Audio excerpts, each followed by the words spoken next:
దేవుని నామానికి మహిమ కలుగును గాక. ఈ దిన వాక్య ధ్యానం కొరకు ప్రకటన గ్రంథము 6వ అధ్యాయము 12 నుంచి చివరి దాకా చదవండి. ఆయన 6వ ముద్రను విప్పినప్పుడు నేను చూడగా పెద్ద భూకంపము కలిగెను. సూర్యుడు కంబళి వలె నలుపాయెను, చంద్రబింబమంతయు రక్తవర్ణమాయెను. పెద్ద గాలి చేత ఊగులాడు అంజూరపు చెట్టు నుండి అకాలపు కాయలు రాలినట్టు ఆకాశ నక్షత్రాలు భూమి మీద రాలెను. మరియు ఆకాశ మండలము చుట్టబడిన గ్రంథము వలెనై తొలగిపోయెను. ప్రతి కొండయు ప్రతి ద్వీపములు వాటి వాటి స్థానములు తప్పెను. భూరాజులను, గనులను, సహస్రాధిపతులను, ధనికులను, బలిష్ఠులను, ప్రతివాడును, ప్రతి దాసుడును, ప్రతి స్వతంత్రుడును కొండ గుహలలోను బండ సందులలోను దాగుకొని సింహాసనాసీనుడయ్యున్న వాని యొక్కయు గొర్రెపిల్ల యొక్కయు ఉగ్రత మహాదినము వచ్చెను. దానికి తాళజాలిన వాడెవడు? మీరు మా మీద పడి ఆయన సన్నిధికిని గొర్రెపిల్ల ఉగ్రతకును మమ్మల్ని మరుగు చేయుడి అని పర్వతములతోనూ బండలతోనూ చెప్పుచున్నారు. దేవుడు తన పరిశుద్ధ వాక్యాన్ని మన వినికిడిలో దీవించునుగాక. ఆమేన్. మనం చదవబడిన వాక్య భాగంలో 5వ ముద్ర చూస్తున్నప్పుడు ఏమవుతుందంటే హతసాక్షులైన వారి గురించి మనం చూస్తా ఉన్నాం. 5వ ముద్రలో హతసాక్షులైపోయినటువంటి వారిని బలిపీఠం క్రింద చూస్తా ఉన్నాం. వాళ్ళు ఏమంటున్నారంటే, నాదా సత్యస్వరూపి, ఇంకా ఎందాక తీర్పు తీర్చగా ఓకే నువ్వు ఉంటావని చెప్పి దేవుడిని అడుగుచూ ఉన్నారు. దేవుడు ఏమంటున్నారంటే, ఇంకా చంపబడు వారి సహోదరుల యొక్కయు సహదాసుల యొక్కయు లెక్క పూర్తి అయ్యే వరకు ఇంకా కొంతకాలము మీరు విశ్రమింపవలసి ఉన్నది. ఇది 5వ ముద్ర తెరిచినప్పుడు వచ్చేటటువంటి మాటలు అన్నమాట. 5వ ముద్రలో ఏం జరిగిందో మనందరికీ తెలుసు, నేను చెప్పాను. చాలా మంది నమ్మేది ఏంటంటే రహస్య రాకడ అనేది అప్పుడు జరుగుతుంది. ఇక్కడేం రాసలేదు, రహస్య రాకడ జరిగిపోద్ది కాబట్టి ఈ విధంగా ఉంటాయి. 6వ ముద్ర ఓపెన్ చేసినప్పుడు కూడా దేవుని రాకడ, 2వ రాకడ వచ్చింది కాబట్టి ఇవన్నీ జరుగుతున్నాయని ప్రకటన గ్రంథంలో ఏమి రాసలేదు. కానీ దీని ఆనవాళ్ళు ఎక్కడున్నాయో మీకు తెలుసు. ఎక్కడున్నాయి? మత్తయి సువార్త 24వ అధ్యాయంలో మనం వీటి గురించినటువంటి విశ్లేషణ. చాలా మంది ఏంటంటే ప్రకటన గ్రంథం అనగానే రాంగుగా ఆలోచన చేస్తూ ఉంటారు. మనకు అర్థం కాని సబ్జెక్ట్ ఇది, నిజంగా ఇవన్నీ జరుగుతాయా, ఇంత శ్రమ వచ్చుద్దా, చాలా మంది అనుకునేటటువంటి మాటలే ఇవి. కానీ దేవుని వాక్యం ఏం సెలవిస్తుందంటే, ఆకాశము భూమి గతించినా కానీ నా మాటలలో ఒక సున్నైనను ఒక పొల్లైనను తప్పదు. కనుక చూడండి ఏమి రాయబడి ఉందనేది 24 మత్తయి సువార్త 24లో మనం చూసినట్లయితే, కరువులను భూకంపములను కలుగును, ఇవన్నీ వేదనలకు ప్రారంభము. అప్పుడు జనులు మిమ్మల్ని శ్రమల పాలు చేసి చంపెదరు. మీరు నా నామము నిమిత్తము సకల జనుల చేత ద్వేషించబడుదురు. ఓకే, ఇవన్నీ జరిగిన తర్వాత ఏమవుతుందంటే ప్రజలందరూ కూడా క్రైస్తవులను ద్వేషించడం స్టార్ట్ చేస్తారు. అంటే ఎందుకు ద్వేషిస్తారు? అంత పనులు క్రైస్తవులు ఏం చేస్తారు? క్రైస్తవులైన ఉన్మాదుల, టెర్రరిస్టుల, బాంబులు పెట్టి చంపుతారా, లేదంటే జై క్రీస్తు మహారాజ్కి అనకపోతే బలంతాన్ని అనిపించి చంపేస్తారంటే అలాంటివి ఏం చేయరు క్రైస్తవులు. కానీ కొన్ని సంఘటనలు జరుగుతాయి. వాటి వలన ప్రజలందరూ కూడా క్రైస్తవుల్ని ద్వేషిస్తారు.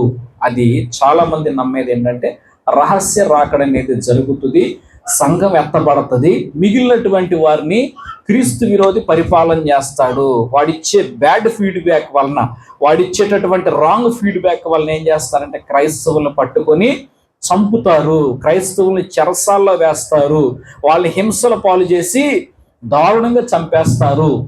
ఇది జరగబోయేది. సరే, రహస్య రాకడ గురించి ఇంకేమన్నా ఉందా అని మనం ఆలోచన చేసినట్లయితే ఒక 5 రిఫరెన్స్లు నేను మీకు చెప్తాను. చూడండి, లూకాసు సువార్త 21:34 నుంచి 36 వచనాలు ఎవరైనా తీస్తే చదవండి. లూకాసు సువార్త 21:34 నుంచి. ఇక్కడ చూసినట్లయితే రహస్య రాకడ టైంలో ఎలా ఉంటుందంటే అంత నెమ్మదిగా ఉంటుందంట. శ్రమలేమి రావు, కష్టమేమి రాదు. అంత ఎలా ఉంటుందంటే, ఇంకా చెప్పాలంటే కనుక మీ హృదయంలో ఒకవేళ తిండి వలనను మత్తు వలనను శ్రమలు అంటే ఒక విషయం గమనించండి, శ్రమల టైంలో తిండి ఉండదు జనాలకి ఎక్కువ. తినటానికి తిండి దొరకదు. శ్రమల టైంలో ఎలా ఉంటదంటే, శ్రమలు 3.5 సంవత్సరాలు ఉంటాయి, మహాశ్రమలు ఇంకో 3.5 సంవత్సరాలు ఉంటాయి. వారం కదా, వారం అంటే 7 సంవత్సరాలు, దాంట్లో అర్ధవారం అంటే 3.5, మిగిలిన 3.5 మహాశ్రమల కాలం. ఓకే, దీని గురించి వ్రాయబడిన దాని ప్రకారం చూసినట్లయితే చూడండి, ఇక్కడ ఏం జరుగుతుందంటే, తిండి వలనను మత్తు వలనను, అంటే తింటారు, తాగుతారు, లోకానుసారమైన వాటి గురించి ఆలోచన చేస్తా, వీటి మీద మనస్సు పెడతా, ఏ ఇల్లు కొనాలి, ఏ కారు కొనాలి, ఏ బండి కొనాలి, ఏ నగలు కొనాలి, ఏ బట్టలు కొనాలి, ఇవన్నీ ఆలోచన చేస్తా ఉండగా ఆ హృదయాలు ఏమైపోతాయి అంట, మందమైపోతాయి. వీటి వలన మందమైపోతాయంట. అప్పుడు ఏమవుతుందంట, ఆ దినమున అకస్మాత్తుగా మీ మీదికి ఉరువు వచ్చినట్లు రాకుండా మీ విషయమై జాగ్రత్తగా ఉండుడి. ఆ దినం ఎలా వస్తుందంటే అకస్మాత్తుగా, మనకు తెలియదు, సడన్గా ఎత్తబడిపోతాయి. ఇంట్లో చూస్తే మనుషులు మిస్ అయిపోతారు, చాలా మంది మిస్ అయిపోతారు. హోటల్స్లో ఉన్నవాళ్ళు మిస్ అయిపోతారు, రూమ్ తీసుకుని ఉన్నవాళ్ళు. స్కూల్లో పిల్లలు మిస్ అవుతారు, కాలేజీలో వాళ్ళు మిస్ అవుతారు. రకరకాలుగా ఎవరైతే సిద్ధపడి ఉంటారో, ఎవరైతే క్రీస్తునందు ఉంటారో వాళ్ళందరూ కూడా ఎత్తబడిపోతారు. సిద్ధపడిన ప్రతి ఒక్కరు కూడా ఎత్తబడతారు. ఆ టైంలో ఏమవుతుందంటే, క్రీస్తు విరోధి పూర్తి అధికారం తీసుకుంటాడు. వాడు చేసే పని ఏంటంటే 666 ముద్ర తీసుకువస్తాడు. ముద్ర అంటే స్టాంప్ ప్యాడ్తో సీల్ వేయటం కాదు. ఇప్పుడు మనం వస్తువు కొనాలనుకోండి, పెన్ను కొనాలి, నేను దీన్ని తీసుకొచ్చాడు దగ్గర పెడతా, వాడు ఏం చేస్తాడు తెలుసా, ఇలా స్కాన్ చేస్తాడు, టీక్ మంటం, ఈ పెన్ను ఖరీదు ఎంత, ఇది ఏ బ్రాండు, ఎంత కొన్నాడు, ఆడికి ఎంత మిగులుతుంది, మనకి ఎంత కమ్మాలి, ఇవన్నీ కూడా ఉంటాయి దాని మీద ఉంటాయి. అవునా కదా, మీరు కొంటున్నారు కానీ ఇప్పుడు పాత రోజులు పోయినాయి. సేటు గారి దగ్గరికి వెళ్ళి 1/2 కిలో పంచదార ఇవ్వండి అంటే కాగితం చుట్టి అందులో పెట్టి చక్కగా ఏం చేస్తాడు, తాడు కట్టి ఇచ్చే రోజులు పోయినాయి. ఇప్పుడు ఏమొచ్చినాయి, ఒక 1/2 కిలో ప్యాకెట్ ఉంటుంది, దానిపైన ఒక స్టిక్కర్ ఉంటుంది, లేబుల్ తీసుకొచ్చి ఇవ్వగానే అటు అనగానే మొత్తం అన్నీ స్కాన్ అయిపోతాయి. చూసారా, ఇలాంటి స్కానింగ్ మెషిన్స్ రాబోతున్నాయి. ముద్ర అంటే ఇది. ఈ ముద్రలు ఏంటంటే వారికి క్రయ విక్రయాలు చేయడానికి కానీ, అంటే అమ్మటానికి కానీ, కొనటానికి కానీ ఎలాంటి పర్మిషన్స్ అనేవి ఉండవు. క్రీస్తు విరోధి వీటిని చాలా కట్టుదిట్టంగా అమలు చేస్తాడు. అర్థమైందా? కనుక ఇలాంటి దినాలు రాబోతున్నాయి. తర్వాత రెండవదిగా చూద్దాం. ఇప్పుడు ఒకటే చూసాం, రెండవది 1 తెస్సలోనిక 1:10. మరియు విగ్రహములను విడిచిపెట్టి జీవగల వాడును సత్యవంతునకు దేవునికి దాసులగినట్టు దేవుడు మృతుల్లో నుండిన యేసు అనగా రాబోవు ఉగ్రత నుండి మనల్ని తప్పించుచున్న ఆయన కుమారుడైన యేసు. చూసారా, రాబోవు ఉగ్రత నుండి తప్పించబడుతుంది. ఎవరిని తప్పించబడతారంట? మనలనంటే ఎవరెక్కడ? సంఘం ముందుగా ఎత్తబడుతుంది. హల్లెలూయా. జరగబోయేది ఏంటంటే సంఘము ముందుగా ఎత్తబడుతుంది. ఉగ్రత అనేది రాబోతా ఉంది, అది షూర్. తర్వాత సంఘం అనేది మాత్రం ముందుగా ఎత్తబడుతుంది అనమాట. సంఘాన్ని తీసుకుని దేవుడు మధ్యాకాశానికి వెళ్ళిపోతారు. ఇంకొక మాట మనం చూద్దాం, చూడండి. ప్రకటన గ్రంథము 3:10. ఆ ఓర్పు విషయమైన వాక్యమును గైకొంటివి కనుక భూనివాసులను శోధించుటకు లోకమంతటి మీదకి రాబో శోధన కాలములో నేను నిన్ను కాపాడేదను. ఎవరితో మాట్లాడుతున్నాడు అంటే ఫిలదెల్ఫియా సంఘముతో, దేవుని ఎదుట నమ్మకముగా ఉన్న సంఘముతో దేవుడు చెప్పే మాట ఏంటంటే, నేను నిన్ను ఎత్తబడే సంఘానిగా చేస్తాను. మనం ప్రార్థన చేస్తాం, ప్రభువా మా సంఘాన్ని ఎత్తబడే సంఘంగా చేయనాయన, ఎత్తబడే సంఘంగా. ఎంతమంది చేస్తున్నారు ప్రార్థన? ఎత్తబడే సంఘంగా మా సంఘాన్ని చేయండి. విన్నారు ఎప్పుడన్నా? ఇక్కడి నుంచి వచ్చిన మాటే అది, ఓకేనా? ఇది వేరే మాట ఏం కాదు. ఎందుకంటే శోధన కాలం అనేది ఒకటి రాబోతా ఉంది. ఆ శోధన కాలంలో నేనేం చేయబోతున్నానంటే నిన్ను కాపాడేదను. శోధన కాలం అంటే ముందుగానే సంఘం అనేది ఎత్తబడుతుంది. ఆ శోధన కాలం వరకు, శోధనల వరకు దేవుడు సంఘాన్ని ఉంచడు అని చాలా మంది నమ్ముతా ఉంటారు. దానికి ఇది వాక్య రిఫరెన్స్ అన్నమాట. చూడండి, ఇంకోటి తెస్సలోనికకి రాసిన 1 పత్రికలోనే 5:1 చూడండి. 5:1 తెస్సలోనిక 5:1. సహోదరులారా ఆ కాలములను గూర్చి ఆ సమయములను గూర్చి మీకు వ్రాయనక్కరలేదు. రాత్రి వేళ దొంగ ఎలాగూ వచ్చును, అలాగే ప్రభు దినము వచ్చునని మీకు బాగా తెలియను. యేసు ప్రభు యొక్క దినము ప్రభు దినము, ప్రభు దినము, ప్రభు దినము మనం చూస్తా ఉన్నాం. ఆ దినము, ఓకే, ఆ దినము ఎలా ఉంటుందంటే దొంగ వచ్చినట్లు వస్తుంది. ప్రభు రహస్య రాకడ టైంలో ఆ దినం ఎలా ఉంటుందంటే దొంగ వచ్చినట్లు అందరూ మిస్ అయిపోతారు, ఎవరు ఉండరు. ఓకే, అంటే ఎత్తబడిన వాళ్ళ వరకు ఆ సమయంలో ఎలా ఉంటుందంటే ప్రభువు దినము వచ్చునని మీకు బాగా తెలియను. లోకులు నెమ్మదిగా ఉన్నది, భయమేమీ లేదని చెప్పుకొని ఉండగా గర్భిణీ స్త్రీకి ప్రసవ వేదన వచ్చినట్లు వారికి ఆకస్మికముగా నాశనము తటస్థించును గనుక వారెంత మాత్రమును తప్పించుకొనలేరు. శ్రమలు ఎక్కడి నుంచి స్టార్ట్ అవుతాయి అంటే ముందు ప్రపంచం నెమ్మదిగా ఉంటది, అబ్బా హాయిగా ఉంది, పోర్లే నాయన ఈ తలకాయ నొప్పులు వదిలిపోయి బాగుంది, హ్యాపీగా ఉంది అనుకున్న టైంలో రహస్య రాకడ సంభవిస్తుంది.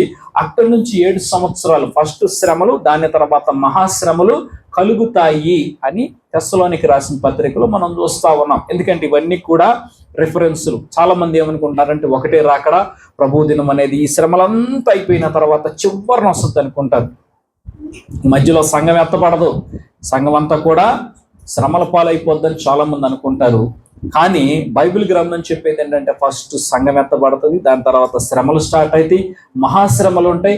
ఇవన్నీ గతించిపోయిన తర్వాత యేసుక్రీస్తు వారు ఎలా వస్తారంటే మేఘారూఢుడిగా ఆయన రాబోతూ ఉన్నాడని చెప్పి వాక్యం ద్వారా చూస్తా ఉన్నాం. ఇంకొక రిఫరెన్స్ కూడా నేను మీకు రహస్య రాకడ గురించి చెప్పాలని ఆశపడుతూ ఉన్నాను. మత్తయి సువార్త 24:38, 39 చూడండి.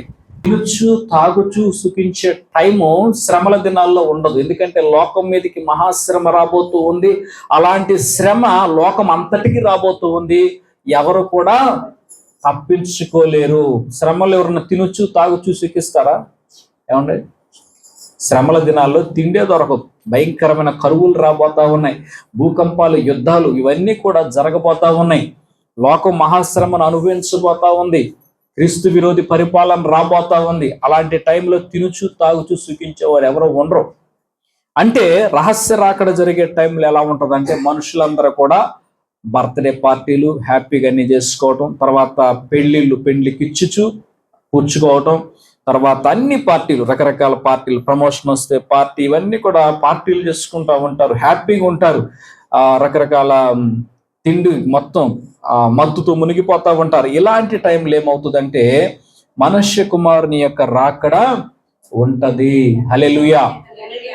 ఇవన్నీ కూడా ఏం తెలియజేస్తుందంటే నెమ్మదిగా ఉన్నప్పుడు, జనులు తినుచున్నప్పుడు, తాగుచున్నప్పుడు, సుఖించుచు ఉన్నప్పుడు ఈ రాకడ అనేది జరుగుతుంది అని ఇప్పుడు దాకా మనం చూసాం. ఓకేనా? సరే, ఇప్పుడు జరగబోయేది మనం చూద్దాం. 6వ ముద్ర టైంలో ఏమవుతుందంటే నేను మీకు చదివి వినిపిస్తాను చూడండి. 6వ ముద్ర ప్రకటన గ్రంథము 6వ అధ్యాయము 12వ వచనం మనం చదువుకున్న అక్కడ చూసినట్లయితే ఆయన 6వ ముద్రను విప్పినప్పుడు నేను చూడగా పెద్ద భూకంపము కలిగెను, సూర్యుడు కంబళి వలె నలుపాయెను, చంద్రబింబమంతయు రక్తవర్ణమాయను, పెద్ద గాలి చేత ఊగులాడు అంజూరపు చెట్టు నుండి అకాలపు కాయలు రాలినట్టు ఆకాశ నక్షత్రములు భూమి మీద రాలిను, మరియు ఆకాశ మండలము చుట్టబడిన గ్రంథము వలె నై తొలగిపోయెను, ప్రతి కొండయు ప్రతి ద్వీపమును వాటి వాటి స్థానములు తప్పెను, భూరాజులను గనులను సహస్రాధిపతులను ధనికులను బలిష్ఠులను ప్రతి దాసుడును ప్రతి స్వతంత్రుడును కొండ గుహలలోను బండ సందులలోను దాగుకొని సింహాసనాసీనుడయ్యున్న వాని యొక్కయు గొర్రెపిల్ల యొక్కయు ఉగ్రత మహాదినము వచ్చెను, దానికి తాళగలిగిన వాడెవడు. ఈ మాటలు ఇక్కడ చూడండి. మనం మత్తయి సువార్త 24లో చూసినట్లయితే జనులు ద్వేషిస్తారు, శ్రమ కలుగుతుంది, చంపేస్తారు. ఇవన్నీ జరిగిన తర్వాత ఏమవుతుందంటే నేను చదువుతా చూడండి. అక్రమం విస్తరించుచేట అనేకుల ప్రేమ చల్లారును, అంతం వరకు సహించు వాడెవడో వాడే రక్షించబడిను, మరియు ఈ రాజ్య సువార్త సకల జనములకు సాక్ష్యార్థమై లోకమందంతటా ప్రకటింపబడును, అటు తర్వాత అంతము వచ్చును. కాబట్టి ప్రవక్త అయిన దానియేలు ద్వారా చెప్పబడిన నాశనకరమైన హేయ వస్తువు పరిశుద్ధ స్థలమందు నిలుచుట మీరు చూడగానే చదువువాడు గ్రహించునుగాక. యూదయలో ఉండువారు కొండలకు పారిపోవలెను, మిద్ది మీద ఉండువాడు. అంటే దానియేలు గ్రంథం చెప్పిన దాని ప్రకారం ఏమవుతుందంటే దేవుని యొక్క ఆలయం కట్టబడుతుంది. దాంట్లో అతి పరిశుద్ధ స్థలంలో ఒక హేయమైన వస్తువు పరిశుద్ధ స్థలమందు పెట్టబడినప్పుడు దేవుని రాకడ వస్తుంది. మహా భయంకరమైన దినం అనేది ఆ రోజున కలుగుతుంది. అప్పుడు మహాశ్రమ కలుగును గనక మీరు పారిపోవుట చలికాలం అందైనను విశ్రాంతి దినమైనను సంభవింపకుండా వల్లని ప్రార్థించుడి. లోకారంభం నుండి ఇప్పటి వరకు అట్టి శ్రమ కలుగలేదు, ఎప్పుడునూ కలుగదు. చూసారా, ఇవన్నీ కూడా దేనికి సూచనగా ఉన్నాయంటే 29లో చూసినట్లయితే ఆ దినముల శ్రమ ముగిసిన వెంటనే చీకటి సూర్యుని కమ్మును, చంద్రుడు తన కాంతినివ్వడు, ఆకాశం నుండి నక్షత్రంలో రాలును, ఆకాశమందుల శక్తులు కదిలింపబడును. అప్పుడు మనుష్య కుమారుని సూచన ఆకాశమందు కనబడును. హల్లెలూయా. ప్రకటన గ్రంథంలో చూసినప్పుడు శ్రమ గురించి చూస్తున్నాం. చంద్రుడు కంబళి వలి నలుపైపోతాడు. తర్వాత చంద్రబింబము తన కాంతినివ్వదు, ఆకాశ నక్షత్రాలు రాలిపోతాయి, అది మహాశ్రమ కాలము అని అక్కడ చూసాం. 6వ ముద్ర విప్పినప్పుడు శ్రమ గురించి చూస్తున్నాం. యేసు ప్రభు వారు చెప్పేది ఏంటంటే ఆ శ్రమ ఎందుకు కలుగుతుందంటే మనుష్య కుమారుని యొక్క రాకడ ఉంటది. 2వ రాకడ, ఆయన భూమి మీదకే వచ్చేస్తాడు నేరుగా. యూదా గోత్రపు సింహములాగా ఆయన గుర్రం మీద వస్తాడు. హల్లెలూయా. కనుక 6వ ముద్ర విప్పినప్పుడు జరిగేది ఏంటంటే దేవుని రాకడ వస్తుంది. యేసుక్రీస్తు వారి యొక్క 2వ రాకడ, ఆ బహిరంగ రాకడ అనేది జరిగినప్పుడు ఏమవుతుందంటే చంద్రుడు అంటే ప్రకృతిలో భయంకరమైనటువంటి మార్పులు జరుగుతాయి. సూర్యుడు ఆటోమేటిక్ గా డల్ అయ్యాడంటే చంద్రుడు ఏమైపోతాడు? తన కాంతిని ఇవ్వడు. ఎందుకని? చంద్రుడికి తన వంతు తానుగా ప్రకాశించేటటువంటి వెలుగు చంద్రుడిలో లేదు. ఎలా వెలుగుతాడు చంద్రుడు? రాత్రి చూడగానే అదిగో చందమామ అంటాం. ఎలా వెలుగుతున్నాడంటే సూర్యుడి నుంచి వచ్చేటటువంటి కాంతిని తీసుకొని మనకి ప్రకాశవంతంగా కనబడతాడు, అంతే. అదే కాంతినిచ్చేటటువంటి సూర్యుడు డల్ అయిపోతే చంద్రుడు ఆటోమేటిక్ గా డల్ అయిపోతాడు. కనుక ఏది బైబిల్ చెప్తుందో సైన్స్ అదే చెప్తుంది. నేను మీకు అదే చెప్పా లాస్ట్ వీక్ కూడా. కానీ సైన్స్ దేవుడు లేడని చెప్తుంది, కానీ బైబిల్ చెప్పే ప్రతి మాటతో సైన్స్ ఏకీభవించాల్సిందే. హల్లెలూయా. సృష్టి గురించినటువంటి ప్రతి మాట ఏదైతే బైబిల్ గ్రంథంలో చెప్పబడిందో సైన్స్ దానికి అగ్రి అవ్వాల్సిందే. చాలా మంది చెప్తారు కదా, వరుణుడు కరుణిస్తే వాన పడుతుంది అంటారు. బైబిల్ గ్రంథం ఏమని సెలవిస్తుందంటే భూమి నుండి ఆవిరి లేచి అది వర్ష రూపంగా వస్తుంది. ఏ సైంటిస్ట్ లేనప్పటికీ రాసినప్పటికీ, కానీ అప్పటికే ఈ మాటలు దేవుని గ్రంథంలో లిఖించబడి ప్రియ దేవుని బిడ్డలారా. కనుక శ్రమ గురించి మనం చూస్తా ఉన్నాం. 6వ ముద్ర ఇంకా అప్పటితో అయిపోలేదు. 7వ అధ్యాయం చూద్దాం, చూడండి. అటు తర్వాత భూమి యొక్క 4 దిక్కులలో 4 దేవదూతలు నిలిచి ఉండి భూమి మీదనైనను సముద్రం మీదనైనను ఏ చెట్టు మీదనైనను గాలి వీచుకున్నట్లు భూమి యొక్క 4 దిక్కుల వాయువులను పట్టుకొని ఉండగా చూచితిని. మరియు సజీవుడకు దేవుని ముద్ర గల వేరొక దూత సూర్యోదయ దిశ నుండి పైకి వచ్చి, అంటే ఈస్ట్ సైడ్ నుంచి పైకి వచ్చుట చూచితిని. భూమికిని సముద్రమునకును హాని కలుగు చేయటకై అధికారం పొందిన 4 దూతలతో ఈ దూత, మేము మా దేవుని దాసులకు వారి నొసళ్ళ యందు ముద్రించు వరకు భూమికైనను సముద్రమునకైనను చెట్లకైనను హాని చేయవద్దని బిగ్గరగా చెప్పెను. మరియు ముద్రింపబడిన వారి యొక్క లెక్క చెప్పగా వింటిని. ఇశ్రాయేలీల గోత్రములన్నిటిలో ముద్రింపబడిన వారు 144,000 మంది. ఇవన్నీ తర్వాత చూసిన తర్వాత చూడండి 9. అటు తర్వాత నేను చూడగా ఇదిగో ప్రతి జన్మలో నుండి ప్రతి వంశంలో నుండి ప్రజలో నుండి ఆయా భాషలు మాట్లాడే వారిలో నుండి వచ్చి ఎవడునూ లెక్కింపజాలని ఒక గొప్ప సమూహము కనబడెను. వారు తెల్లని వస్త్రములు ధరించుకున్న వారై ఖర్జూరపు మట్టలు చేత పట్టుకొని సింహాసనము ఎదుటను గొర్రెపిల్ల ఎదుటను నిలువబడి సింహాసనాసీనుడైన మా దేవునికిని గొర్రెపిల్లకును మా రక్షణ స్తోత్రమని మహాశబ్దముతో ఎలుగెత్తి చెప్పిరి. ఇక్కడ చూసినట్లయితే 4 దూతలు చూస్తా ఉన్నాం.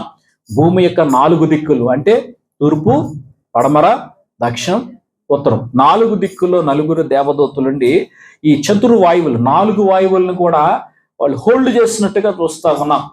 ఓకే, 4 వాయువులను పట్టుకోవడం అంటే అది కాదు, కానీ భూమి మీద సర్వాధికారాన్ని వాళ్ళు హోల్డ్ చేస్తారు. హల్లెలూయా. అధికారం అంతా వాళ్ళ చేతిలో ఉంటుంది. అంటే భూమిని నశింపజేయడానికి వచ్చినటువంటి 4 దూతలు వీళ్ళు. భూమి మీద నాశనాన్ని తీసుకురావడానికి, సముద్రాన్ని నాశనం చేయడానికి, ఓకే, తర్వాత చెట్లు నాశనం చేయడానికి, భూనివాసులు నాశనం చేయడానికి పంపబడినటువంటి దేవుని యొక్క 4 దేవదూతలు చూస్తా ఉన్నాడు. ఈలోపు ఏమవుతుందంటే ఈ తూర్పు నుండి ఒక దేవదూత వస్తుంది. వచ్చిన తర్వాత దేవుని ముద్ర కలిగినటువంటి ఆ దేవదూత ఏం చెప్తారంటే, భూమికిని సముద్రమునకును హాని కలుగు చేయటకై అధికారం పొందిన 4 దూతలతో, చూసారా ఆ 4 దేనికి వచ్చారంట? భూమిని సముద్రాన్ని నాశనం చేయడానికి వీటికి అధికారం ఇవ్వబడినటువంటి. నేను చెప్పే కదా 4 వాయువులు చేత పట్టుకోవటం అంటే గాలి పట్టుకోవటం కాదు దాని అర్థం. వీళ్ళు అధికారం పొందినటువంటి దేవదూతలు, నాశనం చేయటానికి పంపబడినటువంటి దేవదూతలు. ఇది ఎక్కడంటే 6వ ముద్రలో జరిగేటటువంటి సీనరీ అన్నమాట. ఇక్కడ చూస్తా ఉన్నాం. తర్వాత చూడండి ఏమని సెలవిస్తుందంటే, ముద్రింపబడిన వారి లెక్క చెప్పగా వింటిని. వాళ్ళు ఎంతమంది అంట? 1,44,000 మంది యూదులు. హల్లెలూయా. యూదులు ఎన్ని గోత్రాలండి? 12 గోత్రాలు. గోత్రానికి వచ్చి 12,000 మంది రక్షణ పొందుతారు. యేసుక్రీస్తు రక్తంలో కడగబడతారు, విశ్వాసులుగా మార్చబడతారు. అలాంటి వారి లెక్క ప్రతి గోత్రం నుండి 12,000 మంది అవుతారు. చివరగా వీళ్ళ లెక్క ఎంత అవుతుంది అంటే 1,12,12 ఎంత? 144. అంటే 1,44,000 సంఖ్య కలిగినటువంటి వాళ్ళు రక్షించబడే అంతవరకు. ఈ ముద్ర ఎవరికి ఉంటదంటే 666 లేనటువంటి వారికి దేవుని ముద్ర కలిగి ఉంటది. వారికి మహాశ్రమ కలుగుతుంది. 3.5 సంవత్సరాలు శ్రమ ఉంటే ఇంకో 3.5 సంవత్సరాలు మహాశ్రమ కలుగుద్ది అనమాట. కనుక ఇలాంటి భయంకరమైనటువంటి సిచ్యువేషన్ రాబోతా ఉంది 6వ ముద్రలో. ఎందుకంటే ప్రళయాలు బాగా జరుగుతాయి. ఇంకోటి ప్రకృతి వినాశనాలు, భూకంపాలు, తర్వాత ఆకాశంలో గొప్ప సూచనలు కూడా కలిగేటటువంటి ముద్ర ఎప్పుడంటే 6వ ముద్ర తెరవబడినప్పుడు. 5వ ముద్రలో ఏమవుతుందంటే రహస్య రాకడ జరుగుతుంది. దాని తర్వాత క్రీస్తు విరోధిగాడు బయలుపడతాడు కదా, వాడికి అధికారం ఇవ్వబడుతుంది కదా. వాడు ఏం చేస్తాడంటే మిగిలినటువంటి వారిని చంపేస్తాడు. ఓకే, దాని తర్వాత ఏమవుతుందంటే 2వ రాకడ అనేది జరుగుతుంది. ఆ రాకడ టైంలో ముద్ర కలిగినటువంటి వారు వీళ్ళు ప్రత్యేకంగా రక్షించబడతారు. యూదుల్లో నుంచి 1,44,000 మంది సేవ్ అవుతారు. చూడండి, అలాగే ఇంకోసారి చూసినప్పుడు ఏమవుతుందంటే, అటు తర్వాత నేను చూడగా ఇదిగో ప్రతి జనములో నుండి, ప్రతి వంశములో నుండి, ప్రతి ప్రజలో నుండి, ఆయా భాషలు మాట్లాడు వారిలో నుండి వచ్చి ఎవడనో లెక్కింపజాలని గొప్ప సమూహము కనబడిన. వీళ్ళెవరంటే నాన్ జ్యూస్ అంట. అంటే యూదులు కానటువంటి వారు ఎంతమంది ఉన్నారంటే లెక్కింప సఖ్యము కానంత మంది ఉన్నారంటండి. హల్లెలూయా. అంటే క్రీస్తు ముద్ర ధరించిన మనందరం కూడా, రక్షణ పొందిన మనం అందరం కూడా, బాప్తిసం తీసుకొని క్రీస్తులో ఉన్న మనందరం కూడా ఆ సమూహంలో చేర్చబడతాం. హల్లెలూయా. ప్రతి ఒక్క వంశములో నుండి, ప్రతి గోత్రములో నుండి, ప్రతి ఒక్క ప్రజలో నుండి ఎంతమంది అవుతారంటే కూడా ఎవరు కూడా లెక్కింపజాలనంత మంది అవుతారు.